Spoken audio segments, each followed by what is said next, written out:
کہ وہ میرے سوا کسی کی عبادت نہیں کرے گا، مجھ سے علاوہ کسی اور سے مدد نہیں چاہے گا. اور پھر ساتھ میں یہ نہیں فرماتے بھی ماں کا جب میرا بندہ یہ کہہ رہا ہے تیری ہی عبادت کرتے ہیں، تجھی سے مدد چاہتے ہیں، تو پھر اب میرا بندہ جو کچھ میں اس کو دوں گا. ولی عبدی ماتا ہے، کتنی زبردست بشارت، ایاک نعبد و ایاک نستعین. تو اس طرح اللہ تبارک و تعالیٰ ہر آیت کے اوپر جواب دیتے رہتے ہیں. تو علماء فرماتے ہیں کہ بھائی یہ کتنی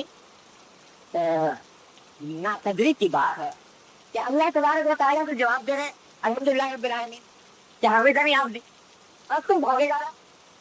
اتنا بھی نہیں کہ الحمدللہ رب العالمین، کہ رک جاؤ اور اپنے پروردگار کا جواب کا انتظار کرو. تو ذرا اس طرح سے فاتحہ پڑھ کے دیکھو کہ الحمدللہ رب العالمین کہہ کر تھوڑی دیر وقت کرو اور تصور کرو کہ اللہ تبارک و تعالیٰ جی فرمائے ہمیں دنیا، اور رحمان الرحیم کہہ کر بات کرو، یہ تصور کرو کہ اللہ تبارک و تعالیٰ یوں فرمائے نہ علیہ عبدی، میرے بندے نے میری تعریف. پھر دیکھو کیا لطف آتا ہے نماز.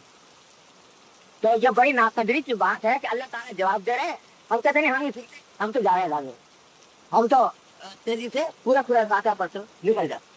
یہ ناقدری کی بات ہے. اس بات علماء فرماتے ہیں کہ بہتر طریقہ یہی ہے کہ ہر آیت پر وقت ہے.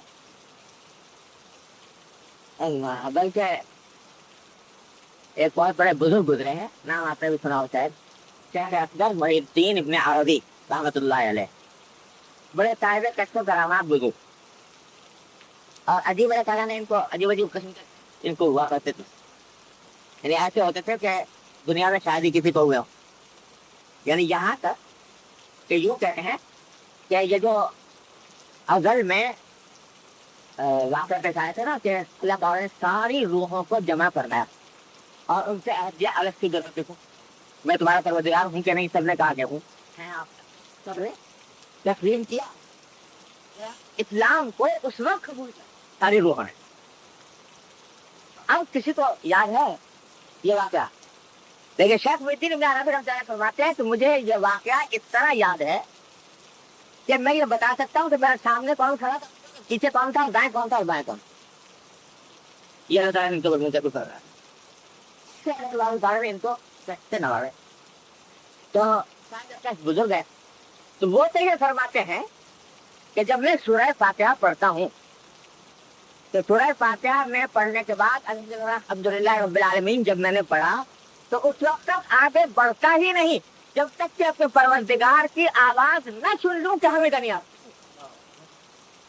آواز اللہ سنتا ہوں کیا فرمائے ہمیں دنیا کہ وہ آواز سے بنیاد، لیکن آواز سنتا ہوں کہ میرے پروردگار یوں کہہ رہا ہے. جب تک نہیں سنے تو آگے نہیں بڑھتا.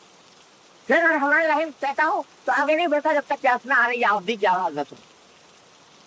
تو بھائی وہ ہم آواز کہاں سنتے، لیکن کم اتنا کر لیں کہ ہر آیت کے اوپر وقت کر لیں. اس لیے ابتداء سنت میں نبی کریم صلی اللہ علیہ وسلم کی سنت کی اتباع ہے، اور ساتھ میں یہ تصور کر کے کہ میرا پروردگار اس جملے کا جواب دے، اللہ تبارک و تعالیٰ جواب دے رہا ہے دنیا. تو انشاءاللہ پھر دیکھو کہ نماز کے اندر کیسا نور داخل ہوگا. اللہ تعالیٰ نے ہم سب کو عطا فرمائے. تو سورہ فاتحہ پڑھنے کا جتن، سورہ فاتحہ پڑھنے کے بعد سورت پڑھ لی. سورت پڑھنے کے بعد اب رکوع کرنا رہا ہے. تو رکوع میں جانے کے لیے جب آدمی جائے تو اس میں بھی جو صحیح طریقہ ہے وہ یہ اس طرح جھک جائے کہ کمر پوری سیدھی ہو جائے. اچھے کھڑا ہے، رکوع کے اندر گیا تو کمر سیدھی ہو گئی، اور یعنی ایسا نہیں جھکاؤ میں کمی ہو بلکہ کمر اوپر کی طرف اٹھی نہ ہو، برابر ہو جائے. اس طرح رکوع کرے.